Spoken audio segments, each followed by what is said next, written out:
തിരുവനന്തപുരം ശ്രീപത്മനാഭസ്വാമി ക്ഷേത്രത്തിൽ മഹാകുംഭാഭിഷേക ചടങ്ങുകൾ സമാപിച്ചു.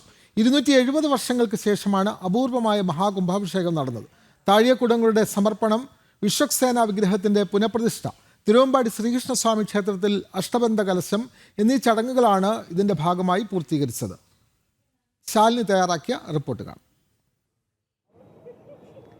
275 വർഷങ്ങൾക്ക് ശേഷം നടക്കുന്ന ഒരു പുണ്യ ചടങ്ങ് അങ്ങനെ അതിൻ്റെ അവസാന ഘട്ടത്തിലേക്ക് കടന്നു. അത് അവസാനിച്ചിരിക്കുകയാണ്. പത്മനാഭസ്വാമി ക്ഷേത്രത്തിൽ 275 വർഷങ്ങൾക്ക് ശേഷം നടന്ന ആ ഒരു കുംഭാഭിഷേക ചടങ്ങ്, ആ കുംഭാഭിഷേക ചടങ്ങുകൾ പൂർത്തീകരിച്ച് ക്ഷേത്ര ദർശനം ഇപ്പോൾ ക്ഷേത്രത്തിൽ ആരംഭിച്ചിരിക്കുകയാണ്. നമ്മൾ കഴിഞ്ഞ മണിക്കൂറിലൊക്കെ സൂചിപ്പിച്ചതുപോലെ തന്നെ നൂറ്റാണ്ടുകൾക്ക് മുൻപ് നടന്ന തൃപ്പടിദാന ചടങ്ങുകൾക്ക് ശേഷം ഇതാദ്യമായിട്ടാണ് പത്മനാഭസ്വാമി ക്ഷേത്രത്തിൽ ഈ കുംഭാഭിഷേക ചടങ്ങുകൾ നടക്കുന്നത്. ആ കുംഭാഭിഷേക ചടങ്ങുകൾക്ക് തുടക്കം കുറിച്ചത് ഈ മാസം 2-ാം തീയതിയാണ്. 2-ാം തീയതി ശുദ്ധ ക്രിയകൾക്കും ഒപ്പം തന്നെ കലശാഭിഷേകങ്ങൾക്കും ഒക്കെ ശേഷമാണ് ഇന്ന് 8-ാം തീയതി ഇന്ന് രാവിലെ 7:40 മുതൽ ആരംഭിച്ച ആ ചടങ്ങുകൾ 8:40 അതിൻ്റെ പൂർത്തീകരണത്തിലേക്ക് എത്തി. അതിനുശേഷം ക്ഷേത്രത്തിൽ കാത്തുനിന്ന ഭക്തർക്ക് ക്ഷേത്ര ദർശനം നൽകിക്കൊണ്ടിരിക്കുകയാണ്. പത്മനാഭസ്വാമി ക്ഷേത്രത്തിൽ വലിയ രീതിയിലുള്ളൊരു സുരക്ഷാ വലയത്തിൽ തന്നെയാണ് ഈ ദിവസങ്ങളിലും ഈ മണിക്കൂറിലും പത്മനാഭസ്വാമി ക്ഷേത്രം കടന്നു പോകുന്നത് എന്നുള്ളതാണ് ഏറ്റവും എടുത്തു പറയേണ്ടത്. അത്രയധികം വിശേഷാൽപ്പെട്ടൊരു ചടങ്ങാണ്. നമ്മൾ മുൻപ് സൂചിപ്പിച്ചതുപോലെ തന്നെ ഒരു ജന്മത്തിൻ്റെ പുണ്യമായി അല്ലെങ്കിൽ ഒരു ജന്മത്തിൻ്റെ സൗഭാഗ്യമായൊക്കെ ഓരോ ഭക്തജനങ്ങളും ഓരോ പത്മനാഭദാസന്മാരും കരുതപ്പെടുന്ന ഒരു ദിവസം കൂടിയാണ് ഇന്ന് പത്മനാഭസ്വാമി ക്ഷേത്രത്തിലുള്ളത് എന്നുള്ളതാണ്.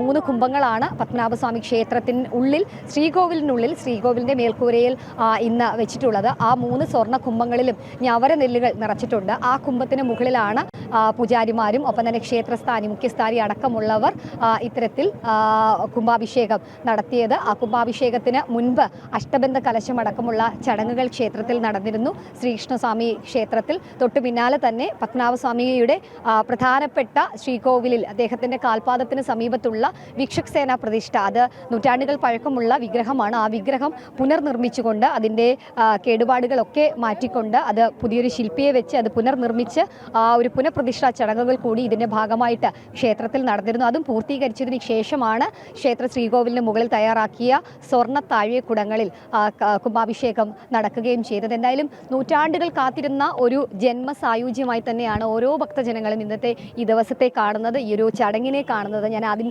സൂചിപ്പിച്ചതൊക്കെ പോലെ തന്നെ 1750 മാർത്താണ്ഡവർമ്മ രാജാവ് എന്ന ക്ഷേത്രത്തിൻ്റെ തൃപ്പടിദാനം നടത്തിയതിന് ശേഷം ഏകദേശം 275 വർഷങ്ങൾക്ക് ശേഷമാണ് ഇത്തരത്തിലൊരു വിപുലമായ ചടങ്ങിനും കുംഭാഭിഷേകത്തിനും പത്മനാഭസ്വാമി ക്ഷേത്രം സാക്ഷ്യം വഹിക്കുന്നത്. ആ സാക്ഷ്യം വഹിച്ച ഓരോ ഭക്തരും ആ ഒരു സായുജ്യം അടഞ്ഞ് ക്ഷേത്രത്തിൽ നിന്ന് മടങ്ങിക്കൊണ്ടിരിക്കുകയാണ്.